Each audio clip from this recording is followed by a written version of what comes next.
Bonjour à toutes et à tous, ravi de vous savoir nombreux au rendez-vous de l'actualité en cours.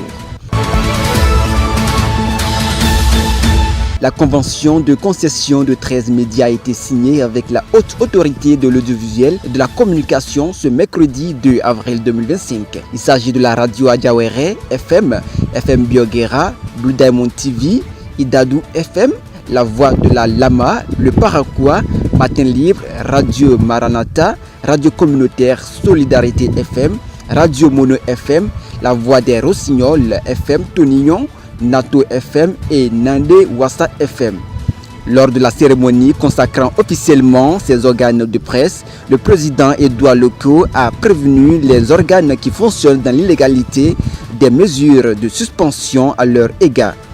Dans la même lancée, il a averti que d'ici la fin du mois de juin, tous les médias dont les conventions sont arrivées à terme devront être renouvelés sans exception sous peine de suspension. L'ancien directeur du Conseil national des charges du Bénin, Hervé Fanibé, est privé de sa liberté depuis quelques jours.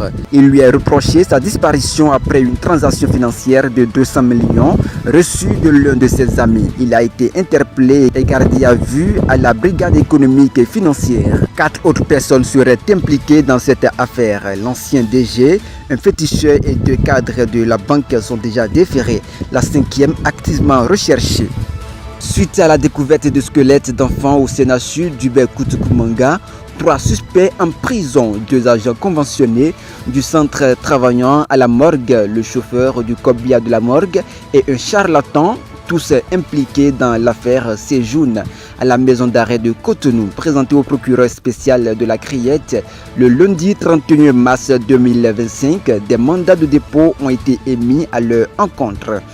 Ce lundi 31 mars 2025, une nouvelle audience s'est ouverte dans le procès des 2 douaniers poursuivis pour abus de fonction dans le cadre d'une présumée fraude dans le dédouanement d'un camion de marchandises au poste frontalier de Ilakondi.